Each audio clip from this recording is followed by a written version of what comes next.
And Dr. Kitui, explain for our viewers how the long list of parliamentarians, including you, Gitobu Imanyara, Senior Counsel James Orengo, Kabando wa Kabando, have survived a rather suppressive environment in standing up to President Moi's dictatorship after the elections. And why in today's context then, it appears the current parliament is unable to perform at the best level required as the Constitution anticipates? I think there are 2-3 different streams that are fed into the monster we have today. And I like very much what my colleague and friend Pogisha just said, that you see, we are outraged by the messenger. Ruto should be the last person to talk about the problem of corruption because he's extremely corrupt. But not having said that, the target of his error is actually also real. The performance of Parliament is outrageous. Now, historically, when I went to Parliament, we were earning 19,000 shillings per month. That is 1992. 1992, 19,000 Kenya shillings. Wow. And what Moi did was to give loyal troops from Kanu weekend money to go and do harambe at home. So starve the opposition to irrelevance. Now, this was the origin of efforts to disentangle parliamentary benefits from the whims of the executive. Allow parliamentarians to have fair incomes so they carry out their work instead of being subject to political starvation. Now, we created a monster. By increasing the power of parliament to allocate resources to itself, we opened up doors of abuse. And even from the last period when I was in parliament, we were seeing lobbies within parliament going around intimidating people, don't oppose this, when the committee is recommending to add peck after peck after peck. Now, that was the start of the monster. The next phase was a new constitutional order which transferred the business of allocating resources in the budget to a parliamentary committee. Now, the origin of this was the very arbitrary way government, the executive, abused treasury, organizing budget and allocating resources. So Kenyans assumed that a parliament behaving like Congress would now look for fairness in the allocation of these resources. What did they do? Massive expansion of resources availed to parliament. Can you explain how every weekend the speaker is flying around the country with a helicopter going to funerals everywhere? Is that part of the responsibility of a speaker? No.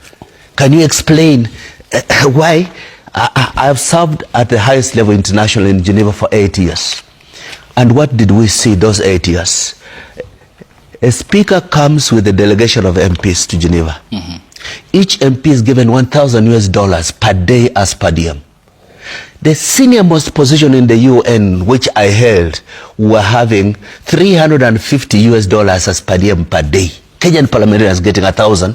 And what do? A meeting where a country is allowed principal plus 2, which is usually a minister, the local ambassador, and a permanent secretary. You have 12 Kenyan MPs who scramble and sit on the chairs of other delegations. And orderlies have to come and get them out. Others are going to brothels on Kenyan taxpayers' money. This has just ballooned because of privilege without responsibility. Now you come back on the home front. What happens is a continuation of what started not actually under Ruto. It was already on and growing under Uhuru. But it has just come to a head now under Ruto, that parliamentary business is a bargain.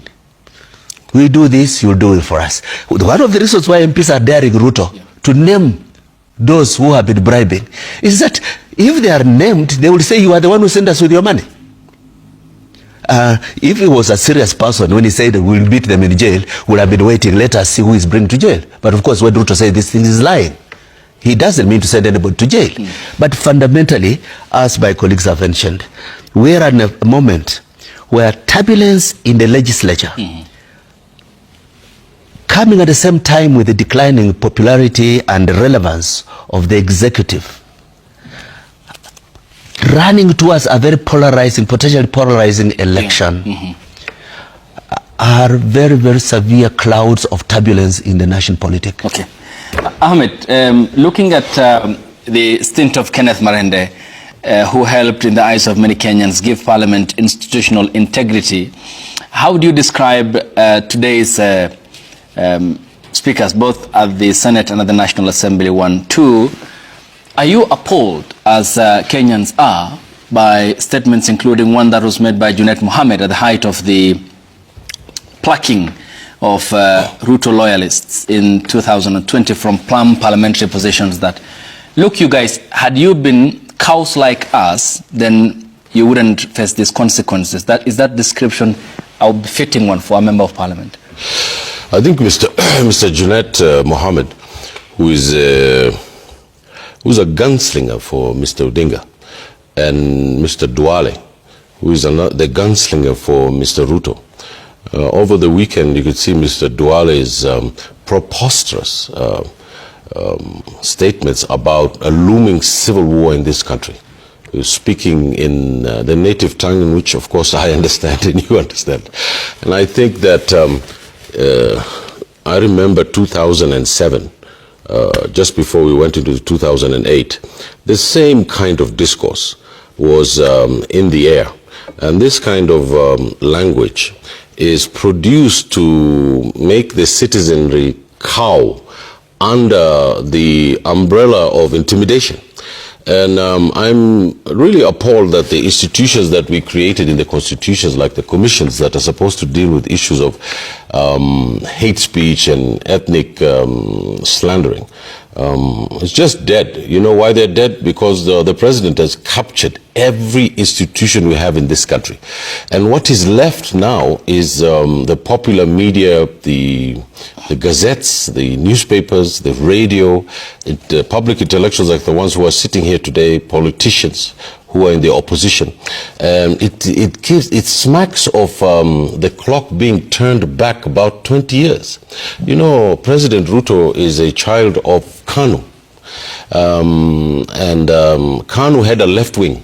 It had a center, and it had a right wing. Because it was the first political party in this country, and everybody had to be in it. Most of our politicians. Even when I was a kid, I voted KANU when I turned 18 because my mom said, go and vote for KANU. This is the party of the country. I was not really conscious at that level yet. I was still young. But the problem is that I don't think that we are in the business as usual cycle, Ayub. I think what is happening in this country is a transformation that is really led by the overwhelming majority of the people of this country who are under 25. And what they want is a working nation. And I mean that literally. They want a working lives. They want jobs for them, for these young people, and a nation that actually helps them do that.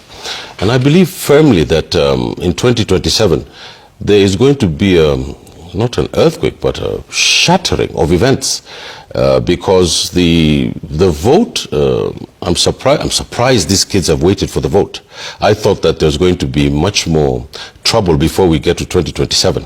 But the way Mr. Duale is speaking and Mr. Junet is speaking in this country is a signature of the rot that is deeply festered in the consciousness of our political class. Mm-hmm. And unless we stand up to it, really stand up to this, I think that Mr. Ruto is going to turn the clock back to an autocracy in this country, and he might even overthrow the constitution. He's already shredding it, and if we don't stand up now, we will return to the past, and that will be a disaster for this country. And Senator Pugegio,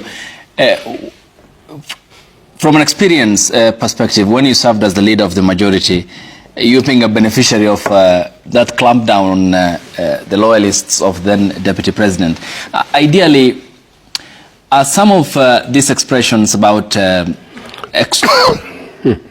really manifesting at the floor of the Senate? Well, it's a time of reckoning for us in this country. It's actually a time of introspection. Yeah. Because what the President has said is brought to the fore this debate that we're talking about. And I don't even have to answer you because members of parliament themselves, senators themselves have stated that there's a ring, there is money moving around during certain votes. Members of the National Assembly have, for example, cited, you know, the finance bill, during finance bill, or during any of the bills that come from State House, that money is there. But, you know, the President also indicated that he knows when the money comes there. And he asked whether the money actually got to you guys, you know. When he asked that question, you wonder whether he meant I gave money and where did it go? And at the risk of saying that the president has opened our eyes, and I can say that now, to something that we always knew, but it was a hush. It was hush, yes. And he now mentions exactly, look at what he says. He talked about Sokohuru. Chairman of welfare. Chairman of welfare. And that means he is, you know, they're probably going to him and say Sokohuru, or, you know, the welfare chairman. You know, this, when Dr. Kitui and I were in Parliament before the 2010 Constitution, yeah, there was no way a chairman of a committee could benefit from anything in the government. At your expense? They will never get, why would you get the money? You are actually serving the country. And by the way, this thing called patriotism must come from inside somewhere. We took in, when Dr. Kitui came in 92, the salary was 19,000, as he says. But I came in 1988. 1988? And we were earning 10,000. That was 10,000. We didn't have a car loan. I mean, we had a car loan, but we went to the bank straight away. And the only thing that the government did was guarantee that loan. You know, so it was not like, I can tell you this, when we were in Parliament in 1988, and like he says, if you did not follow the president that time around, you could not survive. You cannot survive, yeah. You could survive. And nobody in Parliament could afford to live in the hotels in Nairobi. No. Wow. So let's just say we then 2010 Constitution comes, or subsequently the members of Parliament got bolder and added their own salaries, and you know now until now they control everything. When we made it possible that we can say to the minister, we are not passing this unless you do this. You know, you dare the minister, because you control the budget, you control appropriation, and then you control CDF. I mean, you're allocating yourself more salaries, more what you call per diem, okay, and then you follow that again with development, and that is what you control. And so who are you accounting to? Who is going to be the one holding everybody else to account? So imagine the members of Parliament now have to be audited on CDF. Yeah. Audited, followed by auditors everywhere. So I do want to suggest that let the president come out. Let's see some positive aspect of that. Find it somewhere that he has given us an opportunity to actually debate this issue freely. And now we know. My question is, how does a chairman of a committee, on the basis of that position, yeah, become so wealthy that members of Parliament are buying choppers, they're buying, you know, they're building marvelous places within a short time. Yeah. But what's happening to this country? What are we saying to people? Okay. Yeah. When you think of the name Kimani Ichung'wah, obviously the first thing you think of is ule mse ulamba prezo. Hadi ye hamlambi. Hadi ye anasema vitu kaa.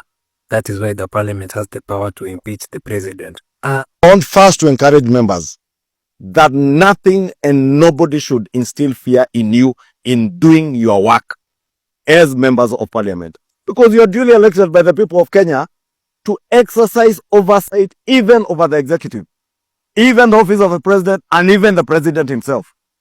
That is why this house has powers under this constitution to impeach those in the executive, and those in the executive can do nothing to remove you from this house. Your time imefika sasa. Ile time tulikuwa tumengoja ndio imefika sasa. To those who believe politics doesn't affect them, I hope today has taught you how politics affect you directly. Ruto simpigi kura. Amenajisi nchi. Bila kutumia hata kondom.